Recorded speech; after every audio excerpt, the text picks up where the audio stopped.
Okey. Saya bacakan ayatnya dulu. So ayat yang keempat ini menepati ciri sifat yang ketiga dalam Al-Quran. Apa sifat yang ketiga dalam Al-Quran? Ya Allah, kejap. Buang. Apakah sifat yang ketiga dalam Al-Quran?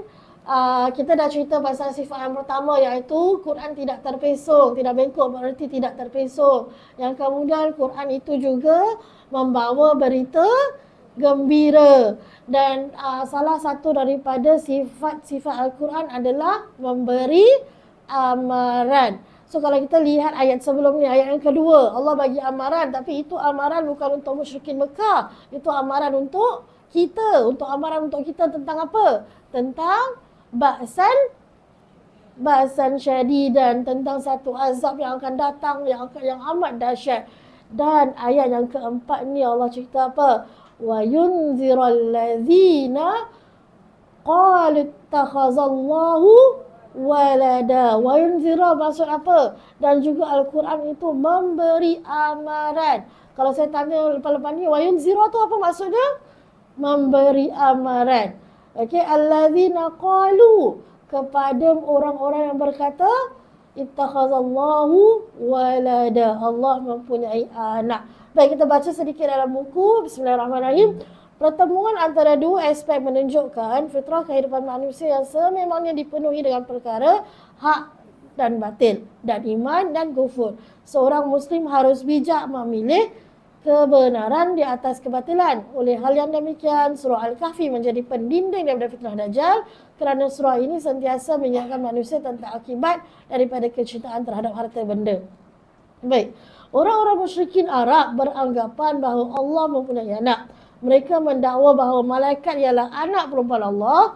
Orang Yahudi pula menganggap Uzair ialah anak Allah. Manakala orang Nasrani pula mendakwa Isa ialah anak Allah. Sekiranya dilihat bagaimana ketiga-tiga golongan ini menganggap Allah mempunyai anak, adalah kerana mereka hanya mengikut ajaran nenek moyang mereka. Uzair hakikatnya, nanti kita cerita pasal Uzair ni. Baik, kita lihat. So ini adalah sifat Al-Quran yang ketiga, wa yunzira. Yunzira, memberi amaran. Memberi amaran kepada siapa? Allazina qalu, mereka yang berkata. Siapa mereka ini? So dalam Al-Quran, dalam ayat ini, mereka yang sebenar-benarnya ditujukan kepada musyrikin Mekah lah, kerana dalam kisah ini Allah turunkan surah Al-Kahfi bertujuan untuk menjawab persoalan-persoalan daripada musyrikin Mekah itu sendiri. Tetapi kalau kita lihat sejarahnya, bukan hanya musyrikin Mekah saja yang mengatakan bahawasanya Allah itu mempunyai anak, tetapi orang-orang yang berpegang dengan kitab Samawi juga mengatakan Allah itu mempunyai anak. Okey, siapa mereka ini? Seperti mana kita baca tadi dalam buku, ada 3 golongan, iaitu golongan Nasrani, golongan Yahudi dan golongan musyrikin Mekah. Kalau kita lihat, kita baca dulu golongan Nasrani ni kan. Mereka kata siapa anak Allah? Na'udzubillah min zalik, Nabi Isa alaihi salam. Okey, kenapa mereka katakan Nabi Isa alaihi salam ni anak Allah? Kenapa? Agak-agak kenapa? Sebab dia lahir tanpa ayah. So kita tahu kisahnya Nabi Isa alaihi salam ini, di mana ibunya Sayyidatina Maryam melahirkan beliau tanpa seorang ayah, dan Maryam itu sendiri merupakan seorang perawan, maknanya belum bernikah. Okey, dan ketika itu begitu hebat kecaman yang diterima dan sebagainya, tetapi orang-orang Nasrani ini percaya, oh sebab Maryam lahir begitu saja, jadi maknanya Nabi Isa ni sangat special, dan Nabi Isa ni adalah anak Allah. Na'udzubillah min zalik. Okey, kalau kita lihat pula orang-orang Yahudi ni, kita tengok kat sini kan, dia kata Uzair alaihissalam ni adalah anak Allah. So mari kita baca dalam buku sedikit. Uzair hakikatnya hanyalah seorang rasul yang diturunkan kepada Bani Israel. Baginda ditidurkan selama 100 tahun lamanya. Apabila baginda disedarkan daripada tidurnya, baginda menjadi ketua selama berpuluh-puluh tahun di sebuah kota sehingga masyarakat di kota tersebut menjadi masyarakat yang beriman kepada Allah. Namun apabila baginda tiada, mereka seolah-olah hilang pedoman sehingga mereka kembali sesat. Jadi kehilangan Uzair ini sangat dirasai sehingga mereka membina sebuah patung Uzair dan mula menyembahnya. Jadi Uzair ini siapa, tuan-tuan muslimah sekalian? Uzair ini adalah, ada yang katakan dia seorang nabi, ada yang katakan dia seorang wali Allah. Jadi Uzair ini hidup sebelum Nabi Isa dilahirkan. Okay, way before Nabi Isa dilahirkan. Jadi ada satu ketika ini di bawah sebuah, saya sejarah tak berapa nak expert lah tapi saya cubalah secara ringkasnya. Jadi ada dalam sejarah mengatakan saya ambil ini daripada buku tafsir Hamka. Okey, satu kerajaan, satu ketika dulu kerajaan di bawah seorang raja yang sangat kejam. Raja yang sangat kejam bukan Firaun saja, ada beberapa raja yang kejam juga. Okey, so nama raja ni adalah saya sebut yang orang macam ada orang Melayu sebut lah. Kalau English saya terbelit dah, tak tahu macam nak sebut. Nama dia Bukhtan Nasar. Okey, Bukhtan Nasar. Okey, raja ni secara ringkas dia sangat zalim. Dan kita tahu bagaimana Bani Israel sering dilayan satu ketika dulu. Betul? Betul lah, Nabi Israel. Bani Israel ini sering menjadi hamba, lepas itu diseksa, lepas itu dibebaskan dengan kehadiran seorang Nabi. Setiap zaman macam itu. Setiap zaman akan berulang kembali cerita yang sama. Akan datang seorang Nabi yang akan bawa mereka kembali ke jalan yang benar. Lepas tu bila dah dapat kesenangan, mereka akan angkuh. Dan lama-lama mereka akan tidak beriman. Dan Allah datangkan Nabi dan ceritanya diulang. Ada sampai berapa rasul yang diturunkan ke atas Bani Israel ini. Jadi Bani Israel waktu itu di bawah kerajaan seorang raja yang bernama Bukhtan Nasar ini. Dan raja ini sangat terkenal dengan kezalimannya. Okey, dan sampai satu ketika dia hapuskan ke semua waktu tu raja ini kerajaannya berada di Jerusalem. Kira kita tahu apa yang ada dekat Jerusalem tu? Apa dekat sana? Apa dia? Masjidil Aqsa. Okey, dan ketika itu raja ini dia hapuskan, dia bunuh boleh saya katakan dalam 90% Bani Israel yang ada ketika itu, dan ke semua tempat-tempat beribadah dihapuskan. Maknanya ketika itu Masjidil Aqsa pun terhapus. Okey, dan jadi kat situ kan betul-betul hancurkan tau. Kawasan perkampungan lah kita kata ya, perkampungan di daerah situ memang hancur. Okey, dan yang tinggal kira macam orang-orang Bani Israel yang masih tinggal, yang ada dijadikan hamba dan dibawa pergi bersama-sama dengan si raja yang zalim itu. Okey, jadi waktu ketika ini dikatakan Uzair alaihissalam ni, Uzair alaihissalam adalah seorang yang suka berfikir. Dia akan berjalan-jalan dan apabila setiap kali dia melihat sesuatu perkara, dia akan berfikir. Sampailah Uzair ini melalui satu perkampungan, dan cerita Uzair ini ada disebutkan di dalam Al-Quran. Dan saya yakin apabila saya tunjukkan ayatnya, pasti muslimah sekalian yang biasa selalu dah baca Al-Quran pasti akan kenal ayat ini. Kerana ayat ini berada di dalam surah Baqarah. Surah Al-Baqarah. Mari kita lihat, kita bacakan cerita Uzair ini melalui apa yang Allah sebutkan. Ni kisahnya Uzair. Bismillahirrahmanirrahim. Allah sebutkan au kalladzi marra ala qaryatin wa hiya qawiyatun ala urushiha. Biasa tak dengar ayat ini dalam surah Baqarah? Tak jauh kan, surah yang kedua je dalam Quran. Dan Allah diceritakan kepada Nabi lah atau tentang orang yang melalui sebuah negeri yang telah runtuh segala bangunannya. Maksudnya Uzair ini bila lalu dia tengok runtuh dah habis ni. Tak ada, kira macam habis, hancur. Okey, qala anna yuhyi hadhihi Allahu ba'da mautiha. Dan orang itu berkata, bagaimanakah Allah ni nak menghidupkan atau membina semula negeri ini sesudah rosak? kira dah hancur berderai kan. Macam mana agaknya boleh terbangun balik negeri itu. Fa'amatahu Allahu mi'ata amin summa ba'athah. Lalu orang itu dimatikan oleh Allah dan dibiarkan tidak berubah selama 100 tahun.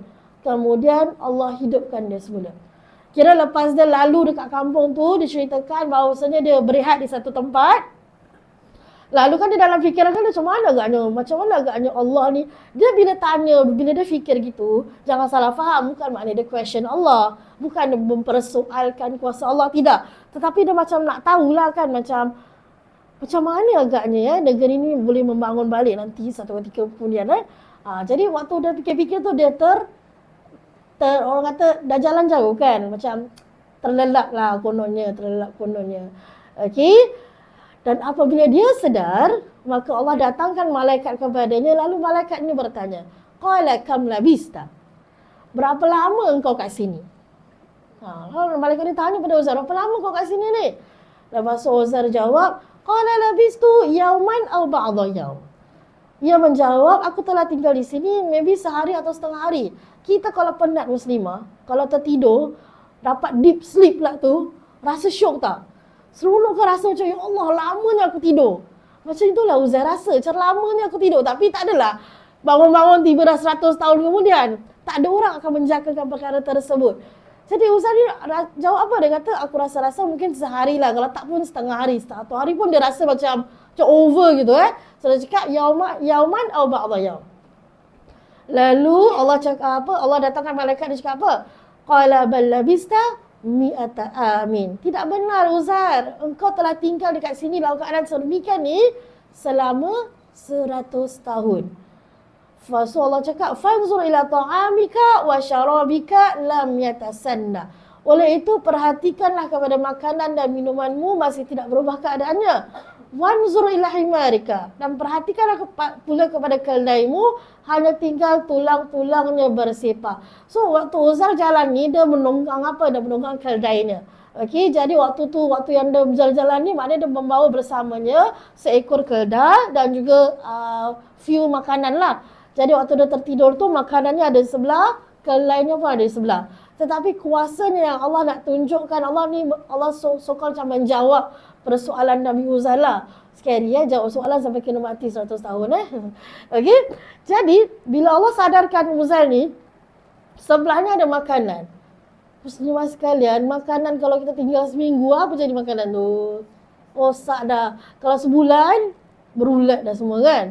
Dah tengok pun dah gali dah. Tapi dengan kuasa Allah, makanan itu tidak ada perubahan apa-apa pun. Tetapi apa jadi dengan keldai? Keldai itu mati, 100 tahun dah tinggal. Jadi tinggal apa je? Tinggal debu-debu, tinggal tulang-tulang yang ada. So bila Uzair tengok, tak mungkin lah kan aku tidur sampai 100 tahun, tengok makanan aku ni masih baik. Macam tak logik lah kan kalau aku tidur selama 100 tahun ni. Tapi Allah suruh tengok pula dia punya keldai. Dan apa Allah cakap, walinna ja'alaka ayatan linnas, dan kami lakukan ini menjadikan engkau sebagai tanda kekuasaan kami bagi umat manusia. Lalu apa Allah buat dengan keldai tu?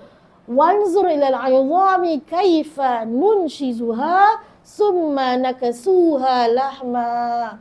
Dan lihatlah kepada tulang-tulang keldai itu, bagaimana kami menyusunnya kembali, kemudian kami menyalutnya dengan daging. Jadi dengan kuasa Allah, dengan izin Allah, Allah buat ni, Allah hidupkan balik himar ni keldai dia. Allah hidupkan balik himar ni depan mata Uzair. Maknanya apa? Kira macam Uzair nampak lah kira macam magic gitu kan. Kalau kita cakap memang magic lah. Nampak kira macam debu-debu. Kalau debu kan tak akan berterbangan, betul tak? Jadi nampak debu-debu datang balik, maka Allah jadikan himar ni orang kata from scratch depan mata Uzair. Maka hiduplah kembali si keldai tersebut. Kira Uzair ni nampak first hand, nampak depan mata bagaimana Allah mencipta mencipta seekor binatang. Okey, dia nampak daripada tulang, lepas tu tiba-tiba Allah masukkan darah, tiba-tiba jadi ada daging yang menyaluti darah tersebut dan sebagainya. Okey. Falamma tabayyana lahu qala a'lamu anna Allaha ala kulli syai'in qadir. Maka apabila telah jelas kepadanya apa yang berlaku itu, berkatalah dia, sekarang aku mengetahuinya dengan yakin, annallaha ala kulli syai'in qadir. Sesungguhnya Allah Maha Kuasa atas tiap-tiap sesuatu. Dan kita percaya, bukan kata Uzair ni tak percaya Allah ni berkuasa. Tapi muslimah sekalian, kalau kita ni diberi peluang untuk nampak benda macam ni depan mata, nak tengok tak? Nak tengok tak? Nak, saya nak. Saya nak tengok. Sebab fitrahnya manusia ni memang suka kepada keajaiban. Padahal banyak je benda-benda yang sebenarnya ajaib di sekeliling kita. Tapi kerana kita suka melihat kepada keajaiban yang di luar jangkaan, maka bukanlah kata selama ni kita tidak yakin dengan kuasa Allah. Kita yakin. Tetapi kalau kita dapat lihat dengan mata kasar kita keajaiban yang sebegini, ianya akan menambahkan keimanan kita kepada Allah Subhanahu Wa Taala. Okey, jadi ada ini sahaja yang diceritakan oleh Allah dalam Al-Quran. Jadi kalau kita lihat pada sejarah, daripada buku sejarah sendiri ataupun daripada buku-buku kitab-kitab Israiliyat. Kitab-kitab Israiliyat ni apa? Kitab-kitab Israiliyat ni adalah kisah sejarah yang diceritakan sendiri oleh Bani Israel. Ada yang boleh pakai, ada yang tak boleh pakai. Okey, sejarah lah, sejarah. Boleh jadi betul, boleh jadi tidak. Jadi diceritakan, so bila Uzair dibangun, 100 tahun telah berlalu, betul? Bila 100 tahun telah berlalu, maknanya tempat itu dah jadi lain. Tempat tu dah jadi lain, maknanya dah ada orang balik, dah ada penghuni, dah ada penduduk. Jadi Uzair ni keluar bersama keledainya, dia cari balik lah rumah dia. Mana rumah aku ni? Sampai, ingatlah waktu tu ni dah 100 tahun berlalu. Jadi Uzair akhirnya berjumpa dengan rumahnya. Okey, berjumpa dengan rumahnya, dan bila dia nampak rumah dia ni, dia nampak pembantu rumahnya. Okey, pembantu rumahnya. Waktu Uzair tinggalkan tempat kampung tu, ketika itu pembantu rumahnya 20 tahun saja. So sekarang pembantu rumahnya dah 120 tahun. Diriwayatkan sebegitulah. Saya tak tahulah waktu zaman Uzair ni diorang hidup berapa lama. Kalau macam zaman Nabi Nuh kan sampai 950 tahun sampai 1000 tahun dan sebagainya kan. Jadi dikisahkan anak Uzair ketika ditinggalkan pun berumur 18 tahun. Sekarang 118 lah. Senang kira kan sebab 100 tahun. Jadi Uzair tanyakan kepada pembantu rumah, adakah ini rumah Uzair? Pembantu rumah tu cakap, betul rumah Uzair, tapi dah orang dah tak ingat dah Uzair. Ingat tak ketika sebelum ni Uzair ni adalah seorang Nabi. Okey? Orang dah lupa dah asal Uzair. Sekali Uzair ni pun meyakinkanlah kepada pembantu rumah ni yang aku ni sebenarnya Uzair. Lalu dipanggil anaknya untuk buat anak dia adalah cakap kalau bapak dia ni ada tanda dekat sini dan sini dan sebagainya. Dan akhirnya mereka yakin bahawa itu memang sebenar-benarnya Uzair.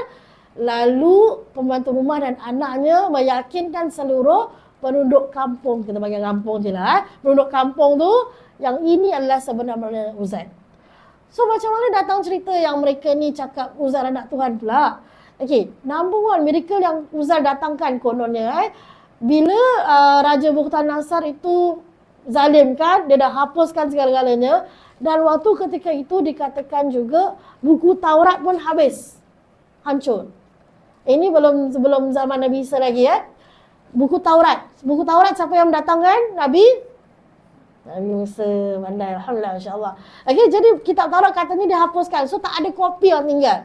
Jadi dikatakan Nabi Uzair ni apabila dia dah dibangunkan semula dan hidupkan semua 100 tahun ni, maka orang-orang ni tanya sebab orang tahu betapa bijaknya Uzair ini, maka disuruhnya Uzair untuk ceritakan semua kitab Taurat itu. Tak mungkinlah Uzair lupa sebab dari mata kasar penduduk kampung memang dah 100 tahun berlalu. Tapi pada Uzair hanya sehari atau setengah hari je berlalu.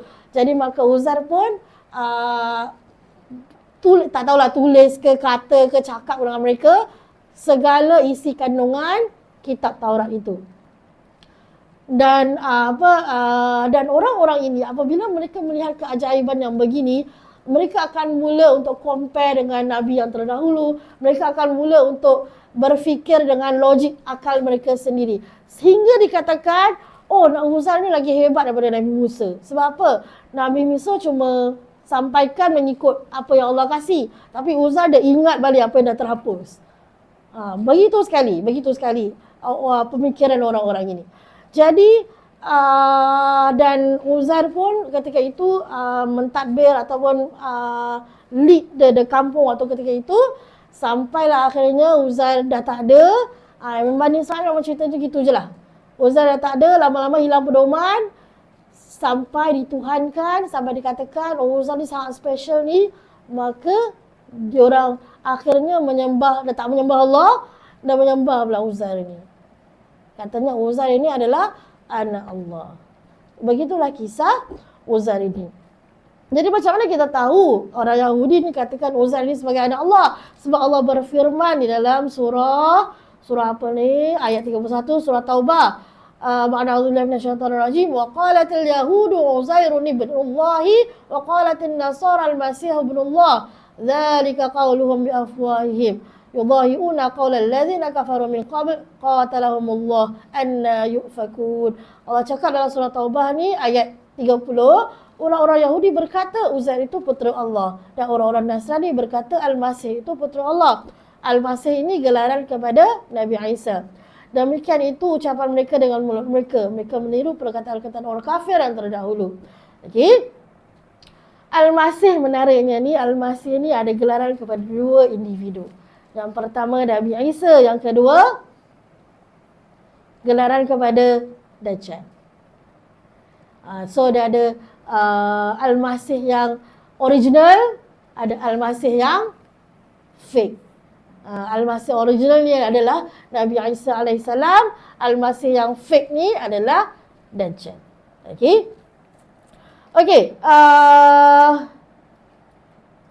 Kita balik kepada kisah.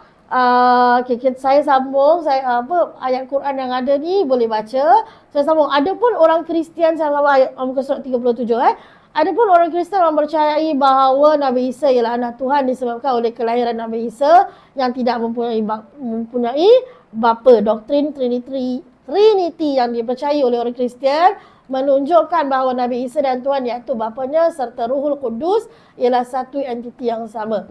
Jadi orang Nasrani menganggap kira Allah ni, Nabi Isa ni, Kristian Nasrani ni banyak sangat pegangan dia. So salah satu pegangannya adalah mereka menganggap bahawasanya Allah ini datang dalam bentuk Nabi Isa dekat dunia ni. Kira mempunyai entiti yang sama. Okay? So tapi logik lah kan. Bukan salah saya kata logik, tapi macam at least orang Yahudi dengan Nasrani ni dia ada alasan yang kuat untuk mengatakan orang-orang ini adalah anak Allah. Kerana keajaiban yang mereka nampak dan mereka lihat. Tetapi memang kita sambung dekat perenggan yang seterusnya. Adapun musyrikin Mekah yang menganggap malaikat sebagai anak perempuan Tuhan, sememangnya masyarakat Arab jahiliyah sangat suka membuat perkara-perkara baru dalam keyakinan mereka hasil dari fahaman paganisme nenek moyang mereka. Keingkaran mereka terhadap agama tauhid melampaui batas sehingga menganggap Tuhan mempunyai anak perempuan sedangkan mereka sendiri membunuh anak perempuan mereka. Kepercayaan bahawa malaikat ialah wanita itu sendiri telah menyalahi ajaran Islam.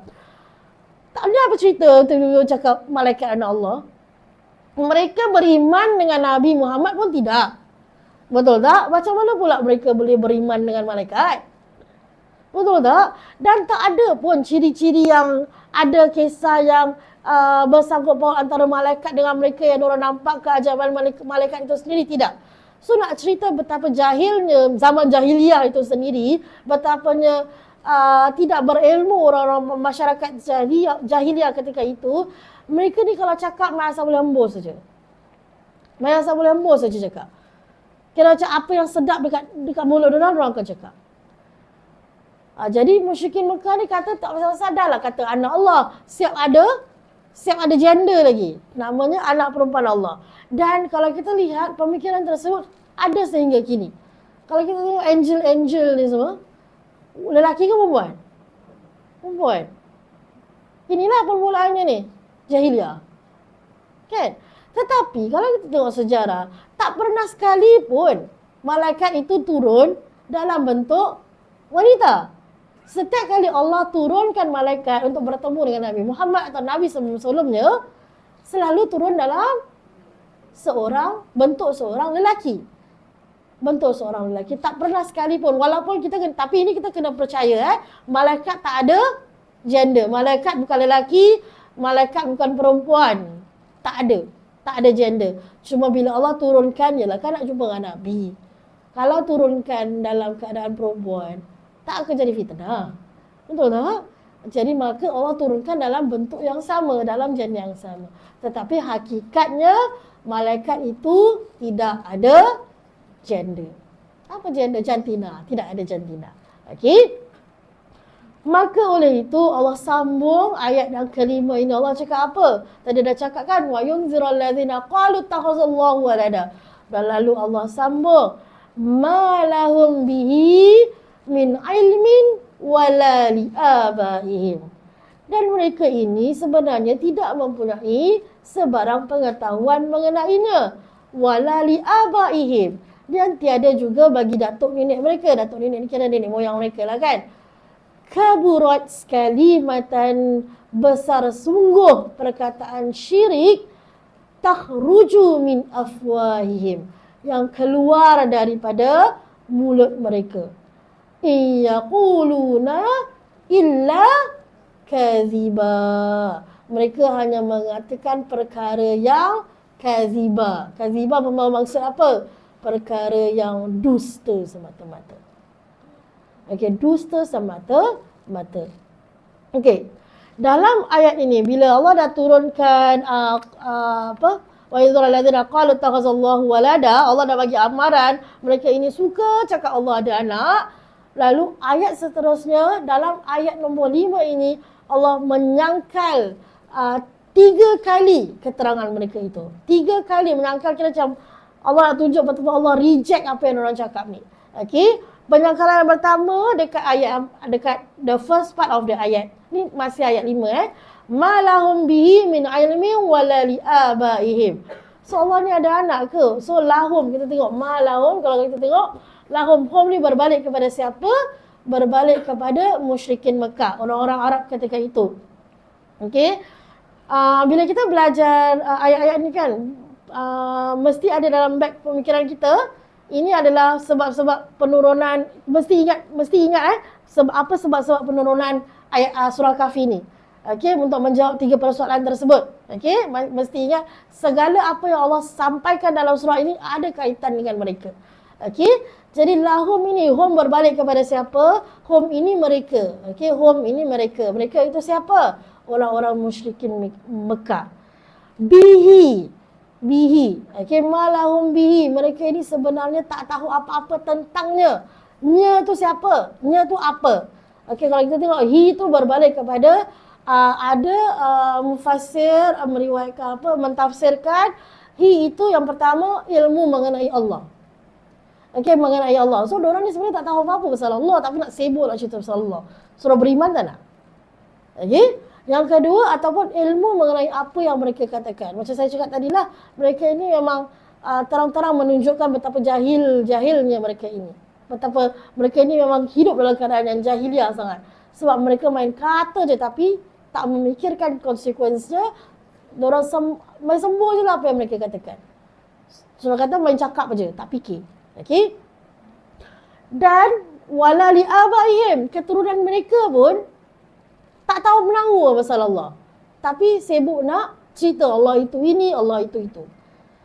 Okey, kalau kita lihat macam kita kalau ada bisnes, kita pass down tu siapa? Kita next generation kan. Mereka tak ada next generation, nanti pass lah kepada orang-orang lain. Betul tak? So maknanya perkataan-perkataan yang selalu keluar ataupun cara-cara kehidupan mereka di zaman jahiliah ini dah turun-temurun. Sebabnya being passed down from generation to generation. Jadi dekat sini apa hikmah ataupun apakah hikmah lah yang boleh kita ambil daripada ayat ini saja, the first part of the ayat ini. Kita ni menentukan hala tuju generation kita. Apa yang kita nak bawa, apa yang kita nak sampaikan kepada generation kita yang seterusnya. Adakah kita nak sampaikan kepada anak cucu kita ni ilmu-ilmu dunia sahaja ataupun ilmu dunia dan akhirat ataupun ilmu akhirat saja? Apa yang bagus? Dunia dan akhirat.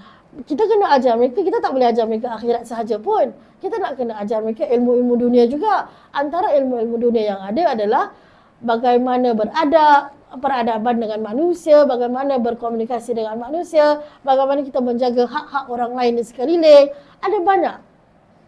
Jadi kalau kita ini sebagai seorang individu, contohlah saya seorang nenek, saya dah tunjukkan sifat yang tidak baik dan benda ni dipass down kepada anak saya. Kira waktu kita mendidik anak nampak tak kita punya peradaban ni, nampak? Dia akan ikut. Lepas itu sampai pula kepada cucunya. Cucunya akan ikut tak? Akan ikut. Dah sampai ajal kita dah meninggal. Cucunya ni nanti esok akan kahwin tak? InsyaAllah ada jodoh kahwin lah. InsyaAllah ada rezeki dapat anak. Benda ini akan berlarutan. Jadi, maknanya sebab tu Allah dalam ayat ini, Allah bukan cakap diorang yang tak tahu. Hatta Allah cakap nenek moyang diorang pun sebenarnya tak ada ilmu. Sebab tu mereka ini pun tak ada ilmu. Tak ada ilmu. Okey, ini penyangkalan pertama yang Allah sebut dalam ayat ini. Okey. Penyangkalan yang kedua adalah kalimah ayat seterusnya. Tadi kita dah cakap ma lahum bihi min ilmin wala li abaihim. Dan Allah cakap pula kaburat kalimatan takhruju min afwahihim. The second part of the ayat. Part yang kedua daripada ayat nombor 5 ini. Mari kita lihat perkataan kaburat itu sendiri. Okay, perkataan kaburat sini, dia bahasa Arab ni kan, dia macam bahasa Arab dah satu susah.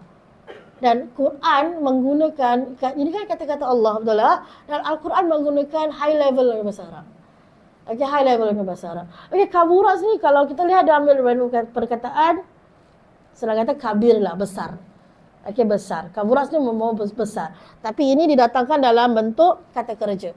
Okay, bila besar ini, dia bukan besar saja tapi dia amat besar.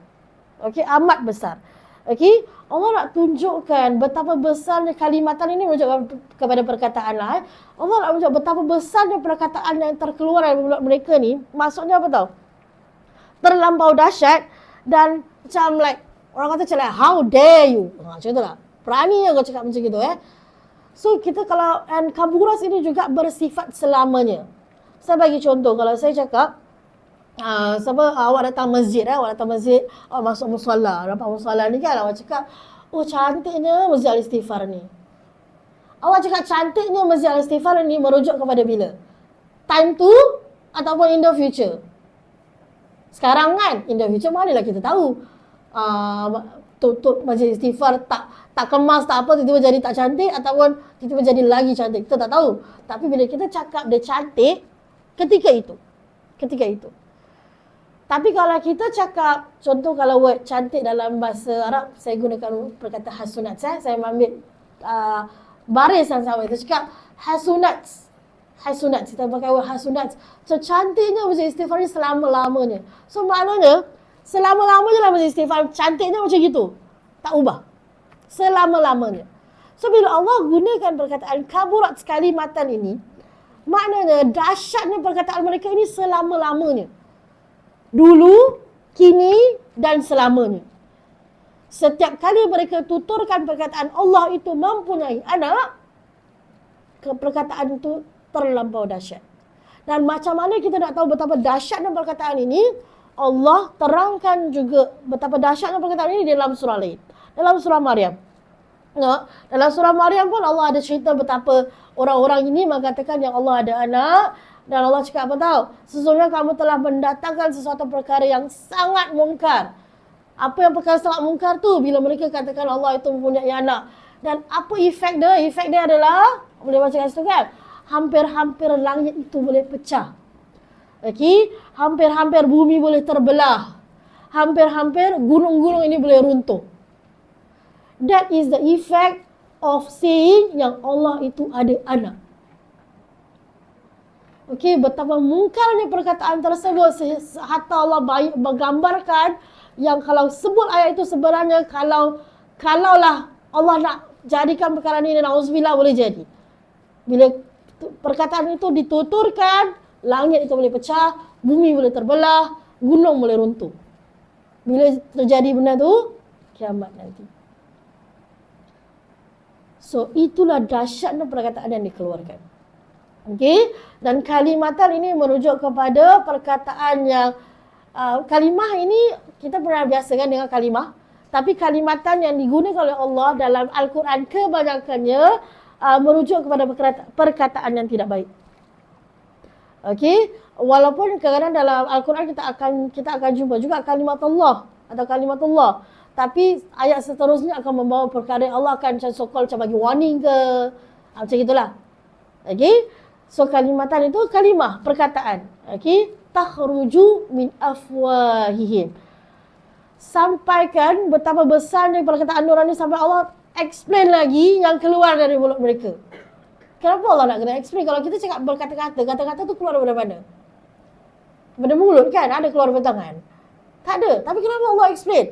Nak cerita emosi Allah ketika Allah turunkan ayat ini, mana Allah turunkan dalam keadaan marah sebab ini perkataan yang sangat mungkar, betul tak? Kalau kita kan, kalau orang biadab dia kata, mulut kau celupa, betul tak? Perlu ke kita cakap mulut kau celupa? Tak, memang perkataan tu datang dari mulut dia pun. Tapi kita nak marah dia sampai nak cakap, mulut kau macam tu. Sampai nak kena define mulut tu. Kenapa? Sebab emosi. So cantik kan Allah datangkan ayat Quran ni. Sesuai dengan pemahaman kita sebagai seorang hamba Allah. Okey? Dan Allah dalam satu part ayat ni je Allah dah terangkan betapa dahsyatnya, betapa mungkarnya perkataan Allah itu ada anak. Okey, Allah itu ada anak. Lalu Allah akhiri pula dengan yaquluna illa kaziba. Ini jangan salah faham penggunaan perkataan in ni bukan in dalam English tu ini Arab ni in kat sini. Okey, bermaksud jika. Okey, penggunaan perkataan in dalam ayat ini menunjukkan betapa kerapnya mereka berbohong. Sekiranya jika mereka berkata ini, tak ada benda lain yang keluar melainkan kaziba, melainkan pembohongan. Kita kalau ada kawan atau kita ada jumpa seseorang yang kita tahu 90% keluar kat mulut dia mesti bohong, kita nak percaya tak cakap dia? Takkan. So kalau kita disuruh describe orang tu, dia tak boleh percaya lah, dia kalau cakap selalu tak boleh percaya. Betul tak? Ada tak kita kawan-kawan macam itu? Ada. Dia ni kalau cakap tak percaya lah, selalu bohong. Walaupun sekali terus cakap benar. Sebab apa? Dah biasa sangat bohong. Ni Allah describe orang musyrikin Mekah ni macam inilah. Yaquluna illa kaziba. Jika mereka kata-kata tu, semua kata-kata mereka itu adalah dusta. Okey? Kita baca sikit dalam ayat ni. Jika dilihat sehingga kini kepercayaan bahawa malaikat tu tak payah. Kita sambung.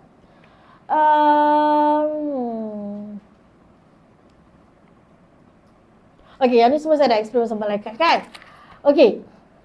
Jadi Allah akhiri ayat nombor 5 ni dengan nak bagi tahu ni, Allah tengah cakap dengan tengah bagi tahulah kan keadaan ketika ini. Sebab apa? Kena ingat. Okey, bila Allah turunkan ayat ni kerana apa? Kerana disebabkan 3 soalan itu, betul? Dan Allah bila Nabi cakap apa? Cakap esok aku kasih, betul? Tapi berapa lama Nabi kena tunggu? Lupa dah. 15 hari. 15 hari, 15 malam Nabi tunggu. Dan awak bayangkan perasaan Nabi ketika itu. 15 hari ni. Allah tak nak backup aku ni 15 hari ni. Lalu orang-orang musyrikin ni dah mula rasa dah macam-macam sindiran kan diberikan kepada Nabi. Kalau kita ingat balik, kita belajar ni minggu pertama, minggu kedua, minggu ketiga. Macam-macam sindiran orang kasih pada Nabi. Dan kita lihat ayat nombor 6 ni. فَلَعَلَّكَ بَاخِعٌ نَفْسَكَ عَلَى آثَارِهِمْ إِنْ لَمْ يُؤْمِنُوا بِهَذَا الْحَدِيثِ أَسَفًا. فَلَعَلَّكَ, maka jangan pula engkau wahai Muhammad, bākhi'un nafsak, membinasakan dirimu, ala atharihim. Saya skip kejap. Terhadap kesan-kesan perbuatan mereka. illam yu'minu bihadzal hadisi, jika mereka enggan beriman kepada keterangan Al-Quran ini, asafa. Asafa ni apa maksudnya? Tengah-tengah tu, menanggung duka cita. Okey, menanggung duka cita. Jom kita tengok ayat ini.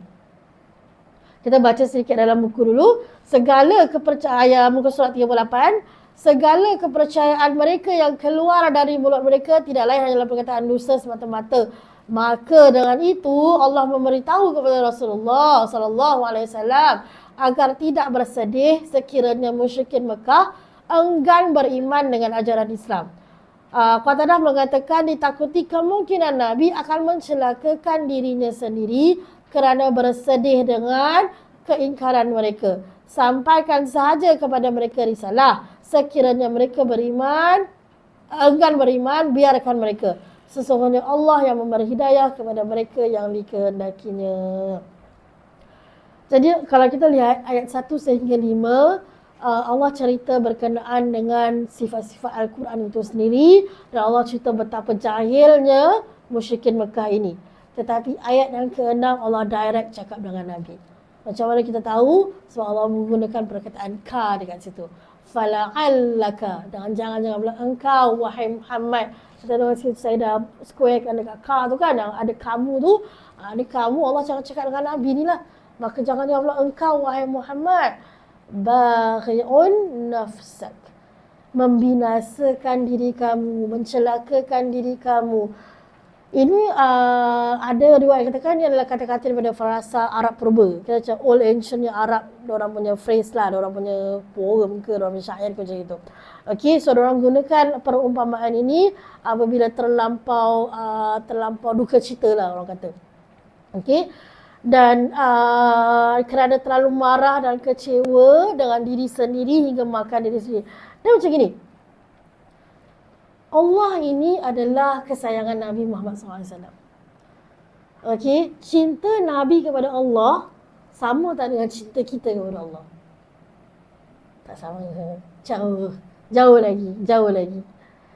Okey, jauh sangat. Okey, jadi bila orang-orang musyrikin Mekah ni, bila diorang tak nak beriman, bila dah tak nak beriman satu, tak nak beriman tu diam-diam je lah. Tapi macam-macam fitnah ditujukan kepada Allah. Dan salah satu fitnah yang Allah sebutkan, yang Allah ni ada anak. Kita kalau ada orang yang kita sayang, contohlah kita tak payah jauh lah anak kita. Orang fitnah macam-macam. Ya anak kau ni kan, aku nampak pergi mencuri bank lah, pergi tempat yang tak baik lah, merokok lah, ambil dadah lah. Walhal tak benar. Anak tu depan mata kita sentiasa. Memang betul tak benar lah, bukan kita defensif. Kita marah, kita rasa sedih tak? Rasa sedih. Hari-hari orang kecam anak kita, hari-hari orang kutuk anak kita. Kita rasa sedih tak? Sedih. Sedih ni sampai apa? Sampai boleh rasa frustration. Itu kalau anak kita baik. So bayangkan kalau anak kita memang buat hal, kita sayang anak kita kan, tapi anak kita cacah hal dia buat. Apa sebagai seorang ibu kita rasa? Marah, tapi dalam masa yang sama sedih. Kenapa anak aku jadi macam ini? Dan akhirnya kita akan cakap apa? Kat mana salah aku didik anak aku? Nabi, hubungan Nabi dengan musyrikin Mekah macam itulah. Sebab musyrikin Mekah ni adalah bangsa dia, bangsa Arab. Nabi ni daripada keturunan Arab kan? Dan Arab Quraisy. Dan orang-orang yang banyak tentang Nabi ni pun daripada kalangan keluarganya. So Nabi punya perasaan ini macam, apa salah aku ni? Apa salah aku sampai mereka ni masih tak nak beriman? Hatta dah macam-macam cara dah Nabi tunjukkan. Lepas tu yang buat Nabi rasa lagi macam frustrated. Kenapa tau? Sebab Nabi janjikan Nabi nak kasih jawapan. So Nabi takut sebab Nabi tak mampu kasih jawapan, mereka lagi jauh, mereka lagi tak nak beriman. So Nabi ni sampai tahap, dia punya sedih ni sampai tahap satu sebab Allah, orang dah fitnah Allah. Lepas tu orang dah fitnah Allah ni datang daripada golongan kaum Nabi sendiri. Lepas tu Nabi rasa macam I haven't done enough. I can do more. Walhal kita tahu betapa banyaknya permohonan Nabi dalam dakwah Islam kepada masyarakatnya ketika itu. Okey, jadi perasaan Nabi tu dah terlampau banyak sangat, dah dikumpul sampai dia memakan diri Nabi. Okey, memakan diri Nabi. Tu Allah cakap bahawa nafsaka ala atharihim, kesan-kesan perbuatan mereka. Jangan pula engkau Muhammad sampai binasakan diri engkau sendiri kerana perbuatan-perbuatan orang-orang musyrikin Mekah ni. Perbuatan apa? Perbuatan mereka yang Allah cakap illam yu'minu bihadzal hadisi. Illam yu'minu ni apa? Merujuk kepada diorang ni tak nak beriman. And al-hadisi ni maksud apa? Merujuk kepada Al-Quran. Okey, merujuk kepada Al-Quran. Hadis ni Quran. Salah satu nama Al-Quran ini Al-Hadis. Menariknya apa? Hadis ni sebenar-benarnya makna hadis ni kan, hadis ni merujuk kepada speech atau kata-kata. Okey, itu asal usul hadis. Kalau kita cakap hadis Nabi kan, kata-kata daripada Nabi dan sebagainya. So hadis ini bermaksud sebenarnya apabila kita mendengar kata-kata tersebut, bila kita dengar speech tersebut, kita akan rasa in awe, kita akan rasa macam ada impak dalam diri kita bila setiap kali kita mendengarnya. So itulah sebenarnya macam mana Allah describe Al-Quran. Setiap kali kita dengar ayat Al-Quran, sepatutnya ianya membawa impak kepada diri kita. Sepatutnya bila Al-Quran itu dialunkan, kita dengar baik-baik Al-Quran itu, sepatutnya ia memberi kesan kepada kita. That's the true meaning of Al-Hadis. Okay, sebab tu dalam ayat ini, kenapa Allah gunakan perkataan hadis? Salah satunya adalah waktu ketika Nabi Muhammad, ini kan dalam proses Nabi masih terima wahyu, betul tak? Bila Nabi, kita mungkin tak dapat nak hayati hadis ni. Sebab apa? Itu bukan bahasa kita. Kita balik kepada sejarah sikit. Mukjizat terbesar Nabi adalah Al-Quran. Dan zaman itu yang tengah trending, orang kata, adalah syair-syair. Dan orang Arab ketika itu sangat suka dan cinta kepada syair. Dan mereka akan boleh appreciate kata-kata yang indah. Baik-baik syair yang indah. Jadi sebenarnya, setiap kali mereka mendengar ayat Quran yang keluar daripada Nabi Muhammad, ianya sebenarnya memberi impak kepada diri mereka. Sebab mereka jatuh cinta. Ada yang sampai sembunyi-sembunyi nak dengar Nabi atau sahabat baca Al-Quran. Tetapi kerana ego mereka, kerana diorang berpegang teguh kepada ajaran nenek moyang mereka, mereka tetap pilih untuk tidak beriman. Memang kalau Al-Hadis untuk kita susahlah sebab kita tak faham lagi. Kita masih dalam proses nak belajar, nak memahami pengertian Al-Quran. Tapi mereka, ini bahasa mereka. Dan Allah turunkan dalam bahasa yang sangat tinggi. Allah bukan turunkan dalam bahasa pasar. Al-Quran ini, language-nya, bahasanya, nilainya amat tinggi. Dan mereka ni, orang-orang Arab ketika ini, mereka adalah golongan yang paling boleh appreciate ketika itu. Memang sebab apa? Sebab memang tengah trending ketika itu. Sebab tu Allah tak turunkan Nabi magic macam Allah turunkan Nabi Musa, Nabi Sulaiman dan sebagainya. Sebab zaman tu tak trending macam sihir-sihir. Zaman itu trending dengan syair-syair Arab ketika itu. Jadi mereka yang boleh appreciate. Dan mereka sebenarnya suka memberi kesan setiap kali mereka dengar, dianya memberi kesan terhadap hati mereka. Tetapi itu pun tetap mereka pilih untuk tidak beriman. So ayat ini Allah cakap, Allah senang kata, saya habiskan dulu Asafa. Asafa ni Allah habiskan ayat ni dengan perkataan Asafa. Asafa ni maksud apa? Sangat duka cita sampai boleh memakan diri sendiri. Jadi Allah turunkan sebelum Allah mulakan bagi jawapan-jawapan kepada persoalan-persoalan orang musyrikin ketika itu, Allah cakap dengan Nabi ni dulu. Fala'allaka bakhun nafsaka ala atharihim illam yu'minu bihadzal hadisi asafa. Dah Nabi dah. Ya Rasulullah, let go. Kalau sekiranya Nabi tak kasih diorang jawapan pun, sekiranya Nabi kasih diorang jawapan pun, diorang tetap tak akan beriman. Sebab bila diorang tanyakan persoalan tersebut kepada Nabi Muhammad, diorang nakkan jawapan ke? Tak. Diorang cuma nak test water, orang cakap kan. Diorang cuma nak nak test Nabi, nak bagi Nabi lagi susah. Itu je. Bukan orang tanya, okey Nabi kalau kau bagi jawapan ni, kita akan beriman pada kau. Sebab kita nak percaya. Tak.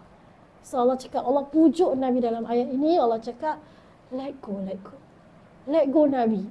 Sebab Nabi ni punya sifat rahmah bukan hanya kepada umat Islam, tetapi juga kepada orang-orang yang tidak beriman.